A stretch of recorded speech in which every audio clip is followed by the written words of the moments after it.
Assalamualaikum warahmatullahi wabarakatuh. Hai adik-adik, apa kabar hari ini? Yang pastinya semua sehat ya.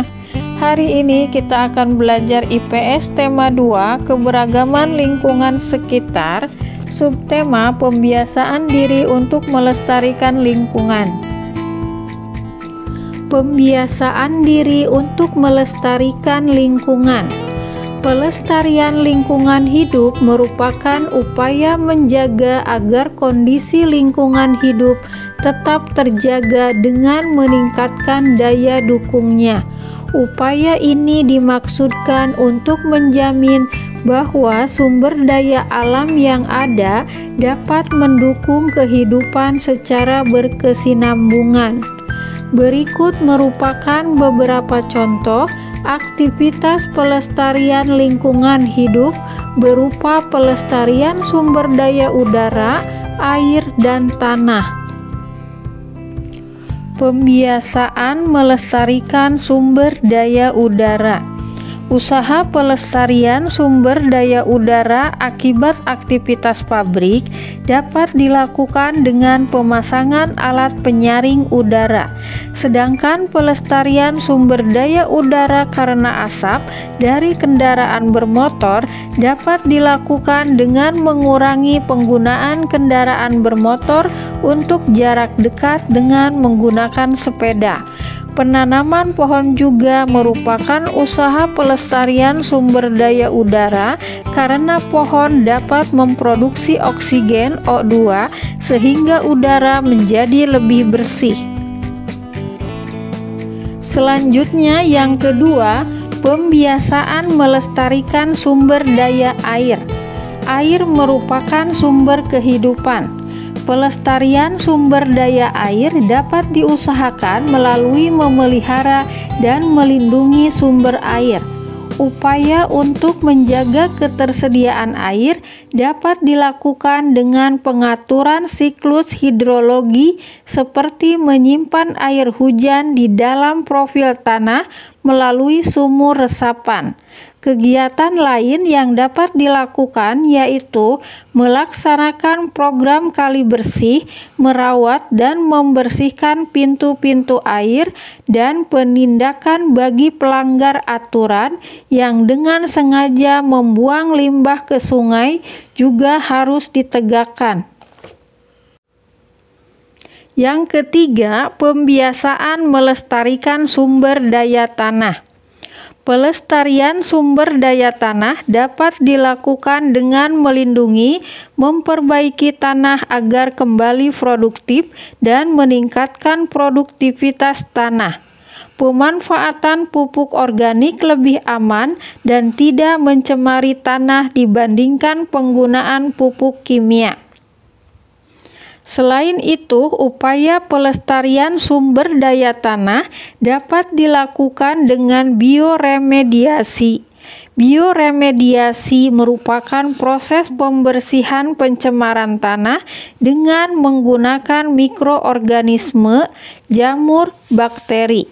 Tujuan kegiatan ini yaitu dapat memecah atau menurunkan tingkat zat-zat yang mencemari lingkungan sehingga menjadi bahan yang tidak beracun. 4. Aktivitas manusia zaman praaksara. Aktivitas manusia untuk menjalankan aktivitasnya seperti untuk mendapatkan makanan, banyak menggunakan akalnya dan mengoptimalkan fungsi indera seperti penglihatan dan pendengaran serta fisiknya. Penggunaan akal manusia dapat menciptakan teknologi yang tersedia dari alam sekitar. Batu, tulang, dan kayu dapat digunakan untuk menciptakan alat yang digunakan untuk berburu hewan dan mengumpulkan makanan. Alat-alat tersebut selama bertahun-tahun selanjutnya mengalami perkembangan dan inovasi sesuai dengan kebutuhan pada zamannya. A. Masa berburu dan mengumpulkan makanan tingkat sederhana. Perburuan dan pengumpulan makanan menjadi aktivitas keseharian manusia pada masa ini. Mereka berburu hewan seperti rusa, kuda, kijang, kerbau, gajah, dan beberapa hewan lainnya. Pengumpulan makanan berupa umbi-umbian, buah-buahan, dan berbagai tanaman yang dapat dimakan. Manusia pada masa ini hidup berpindah-pindah dengan berkelompok. Daerah-daerah yang ditempati oleh manusia perlu memperhatikan ketersediaan makanan yang cukup. Mereka hidup berpindah-pindah dan menghuni gua-gua serta cerukan. Pada tahap berburu dan mengumpulkan makanan sederhana ini, penemuan api dan alat-alat sangat penting. Api digunakan untuk meramu makanan dan alat-alat menjadi hal yang penting karena pada perkembangannya alat-alat akan dibuat lagi lebih canggih dan halus. Api menjadi penting dalam kehidupan manusia dalam mengembangkan teknologi. Pada masa ini, alat-alat yang digunakan masih bersifat kasar dan terbuat dari batu, tulang, atau kayu. Alat-alat dari batu yang digunakan misalnya kapak perimbas, kapak penetak, pahat genggam, dan kapak genggam, alat serpih bilah seperti pisau, peraut, gurdi, dan mata panah, serta alat-alat yang terbuat dari tulang belulang atau tanduk. Hasil-hasil kebudayaan pada zaman ini secara arkeologis disebut dengan zaman Paleolitikum. Zaman Paleolitikum dapat dibedakan menjadi dua kebudayaan, yaitu kebudayaan Pacitan dan kebudayaan Ngandong. Kebudayaan Pacitan menunjukkan alat-alat dari batu seperti kapak, tapi tidak mempunyai tangkai atau alat penetak. Alat ini digunakan dengan cara digenggam dengan tangan. Alat-alat tersebut masih memiliki permukaan yang sangat kasar. Pada kebudayaan Ngandong, banyak didapatkan alat dari tulang selain kapak genggam dari batu. Alat-alat dari tulang dibentuk tajam karena digunakan untuk mengorek umbi-umbian. Selain itu, ada juga yang disebut plekes, alat-alat kecil yang dibuat dari batu yang indah. Yang B. Masa berburu dan mengumpulkan makanan tingkat lanjut. Pada era berikutnya, kehidupan manusia pada masa berburu dan mengumpulkan makanan tingkat lanjut masih tergantung kepada faktor alam. Faktor-faktor tersebut adalah kesuburan, iklim, dan terdapatnya sumber makanan, hewan, dan tumbuhan. Mereka hidup dengan berburu hewan darat, menangkap ikan di sungai atau laut, mencari kerang-kerangan di tepi pantai, dan mengumpulkan biji-bijian, umbi-umbian, dan buah-buahan serta daun-daunan. Mereka sudah mulai menetap cukup lama di gua-gua dan cerukan di tepi pantai. Mereka memilih tempat tinggal yang dekat dengan sumber air. Jika adik-adik perhatikan, kehidupan manusia pasti dekat dengan sumber air hingga saat ini. Pertanian sudah mulai dilakukan dengan menanam padi, umbi-umbian, dan kacang-kacangan. Mereka juga mencoba untuk beternak dengan menjinakkan hewan, namun tradisi berpindah dan mengumpulkan makanan masih dominan dan menjadi aktivitas keseharian mereka. Mereka yang tinggal di pantai meninggalkan jejak, yaitu berupa sampah dapur, berupa kulit kerang atau disebut joken modinger. Pada masa ini, manusia sudah masuk ke dalam masa Mesolitikum berdasarkan arkeologis. Alat-alat yang digunakan masih sama dengan masa sebelumnya. Alat-alat dari batu, tulang, tanduk, kulit kerang, dan bambu. Alat-alat dari batu, tulang, dan kulit kerang dibuat untuk serpih bilah dan kapak genggam Sumatera. Alat-alat ini sudah lebih halus dibandingkan dengan masa sebelumnya. Bambu dapat dijadikan sebagai cungkil dan sudip sebagai alat untuk mencukil dan membersihkan umbi-umbian. Bagian C. Masa bercocok tanam. Pada masa ini, manusia sudah memasuki babakan sejarah Neolitikum berdasarkan arkeologis. Manusia pada masa ini bercocok tanam dengan membuka lahan baru. Mereka memanfaatkan hutan dan semak dengan cara ditebang dan dibakar, kemudian mereka tanami dengan cara sederhana. Pada masa ini mulai ada pola-pola perkampungan dan sudah hidup menetap secara berkelompok dengan beberapa keluarga. Populasi manusia meningkat pada masa ini.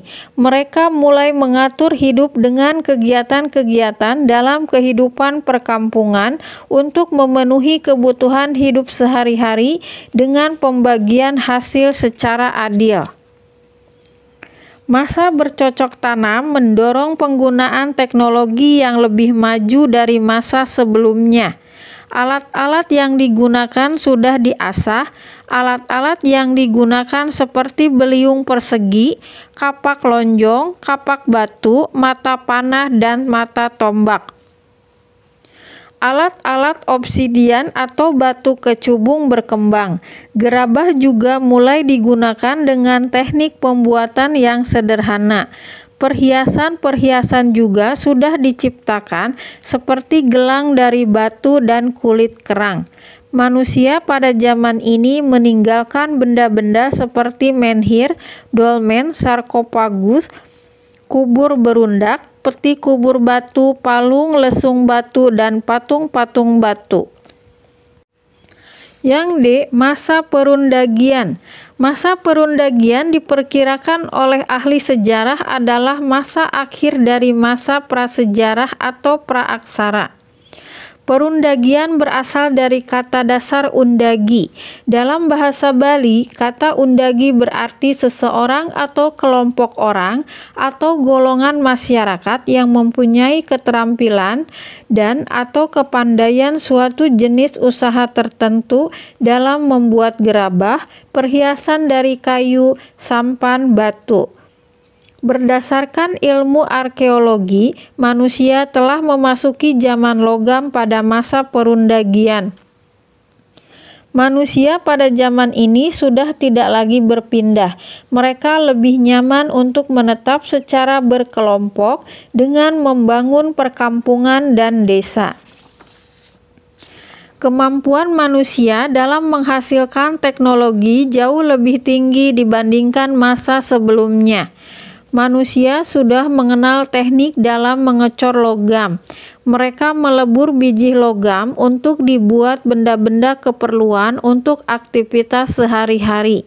Penemuan-penemuan baru dengan teknik peleburan, percampuran, penempaan, dan pencetakan jenis-jenis logam. Emas dan tembaga menjadi logam yang sering dilebur karena titik leburnya tidak membutuhkan suhu yang tinggi. Perhiasan-perhiasan diciptakan beraneka ragam, seperti cincin, gelang, kalung, penutup lengan, dan sebagainya. Manusia juga sudah ulung dalam berlayar. Mereka melakukan perdagangan dengan daerah lain, mengarungi lautan luas. Perahu bercadik memainkan peranan besar dalam melangsungkan hubungan-hubungan dengan daerah lain. Perdagangan dilakukan dengan sistem barter atau tukar-menukar. Barang-barang yang laku kala itu adalah nekara perunggu dan perhiasan-perhiasan dari logam dan manik-manik. Selanjutnya yang kelima, mengenal leluhur bangsa Indonesia. Kepulauan Indonesia saat ini dihuni oleh berbagai suku yang menurut para ahli belum dapat secara pasti dilacak asal-usulnya. Namun, adik-adik perlu mengetahui asal-usul leluhur berdasarkan bukti arkeologis, bukti linguistik, dan bukti genetik yang ditemukan. A. Bukti linguistik. Berdasarkan kepada bukti linguistik, para ahli menduga bahwa orang-orang yang menggunakan bahasa Austronesia di Kepulauan Indonesia sama dengan yang ada di daerah Pasifik Barat Daya. Para ahli berpendapat bahwa adanya kesamaan bahasa Induk antara orang-orang yang ada di Indonesia, negara-negara Asia Tenggara, dan daerah Pasifik. Bahasa Induk Austronesia yang digunakan orang-orang Indonesia, negara-negara Asia Tenggara, dan Pasifik kemungkinan berasal dari Asia Daratan sekitar Vietnam dan Annam. Sehingga para ahli menduga orang-orang yang berada di Kepulauan Indonesia pada saat ini berasal dari daerah daratan Asia. Yang B. Bukti arkeologis. Berdasarkan kepada bukti arkeologis, para ahli berdasarkan kepada bukti terbaru berpendapat bahwa leluhur bangsa Indonesia berasal dari daerah sekitar Taiwan dan menamakan teorinya dengan Out of Taiwan. Ada beberapa tahapan dari bangsa Austronesia untuk migrasi dari sekitar Taiwan ke wilayah Asia Tenggara dan Indonesia serta Pasifik. Tahap 1, 5.000 tahun sebelum Masehi, yaitu migrasi para petani dari Tiongkok Selatan mencapai Taiwan. Pada masa ini, bahasa Austronesia baru muncul beberapa abad kemudian, sekitar 4.000 sebelum Masehi. Tahap 2, migrasi dari Taiwan ke daerah Filipina 2.500 sebelum Masehi. Setelah menetap selama berabad-abad, populasi bangsa Austronesia yang berada di Taiwan kemudian bermigrasi ke selatan menuju Filipina. Tahap 3, migrasi dari Filipina ke arah selatan dan tenggara menjelang 2000 sebelum Masehi. Bangsa Austronesia kemudian bermigrasi kembali ke arah Kalimantan dan Sulawesi serta ke tenggara menuju Maluku Utara. Setelah proses ini, kemudian mereka pecah untuk melakukan migrasi ke arah barat dan timur. Tahap keempat, migrasi dari Maluku Utara ke selatan dan timur 2000 sebelum Masehi. Mereka kemudian bermigrasi kembali menuju ke arah timur mencapai daerah Nusa Tenggara dan Papua Barat. Sementara bangsa Austronesia yang melakukan migrasi ke barat menuju ke Jawa dan Sumatera. Tahap kelima, migrasi dari Papua Utara ke barat dan timur 2000 sampai 1500 sebelum Masehi. Bangsa Austronesia yang tinggal di pantai utara daerah Papua Barat bermigrasi dengan arus balik ke arah barat menuju Halmahera Selatan, Kepulauan Raja Ampat, dan pantai sebelah barat Papua. Sementara bangsa Austronesia yang berada di Jawa dan Sumatera menyebar kembali ke utara ke arah Vietnam dan semenanjung Malaya. Bahkan pada awal tahun Masehi mereka juga menyebar dari Kalimantan ke Madagaskar. C. Bukti genetika. Berdasarkan kepada bukti genetika menunjukkan di daerah Kepulauan Indonesia sudah didiami oleh penduduk sebelum bangsa Austronesia datang bermigrasi dari Taiwan. Bahkan bukti yang lain menunjukkan bahwa terdapat migrasi dari selatan menuju utara, Kepulauan Indonesia menuju ke daratan Asia, dan memungkinkan bahwa penutur bahasa Austronesia berasal dari daerah Indonesia kemudian menyebar ke utara. Selanjutnya yang keenam, diaspora bangsa Indonesia. Bangsa Indonesia tercatat pandai dalam mengarungi samudra. Mereka melakukan perjalanan baik untuk mengeksplorasi alam, berdagang, dan berinteraksi dengan sesama manusia di lain daerah. Pada pembahasan kali ini, adik-adik perlu memahami mengenai diaspora bangsa Indonesia. A. Orang Bugis dan Dayak di Afrika Selatan. Orang Bugis dan Mandar terkenal sebagai suku yang pandai melaut dan membuat kapal. Mereka terkenal dengan terampil membuat dan menggunakan kapal pinisi. Kapal pinisi membantu mengarungi dunia, mengarungi samudra. Terdapat banyak pendapat perihal pendatang berwajah Melayu di Afrika Selatan, tepatnya di Madagaskar. Pendapat ini dapat dikerucutkan menjadi dua, yaitu kelompok suku Dayak dan suku Bugis. Berbagai studi menunjukkan keterampilan bangsa Indonesia adalah melaut. Begitupun dengan kemampuan suku Dayak dan Bugis yang dapat berhasil sampai Madagaskar. B. Orang Bugis di Malaysia. Proses penggabungan kebudayaan Bugis ke Malaysia dengan cara menjadi orang Melayu. Mereka menjadi seorang Muslim, menggunakan bahasa Melayu dan menerapkan adat istiadat Melayu. Orang-orang Bugis mudah untuk melakukan hal tersebut karena budaya, bahasa, dan adat istiadat yang tidak berbeda jauh. Migrasi suku Bugis secara besar-besaran terjadi pada 24 Juli 1669 akibat dari jatuhnya ibu kota kerajaan Goa, Somab-Opu ke tangan Belanda. Mereka bermigrasi ke daerah Semenanjung Malaya dan Kalimantan bagian utara. Hal tersebut merupakan cikal bakal dari diaspora Bugis di daerah Sabah dan Sarawak, Malaysia.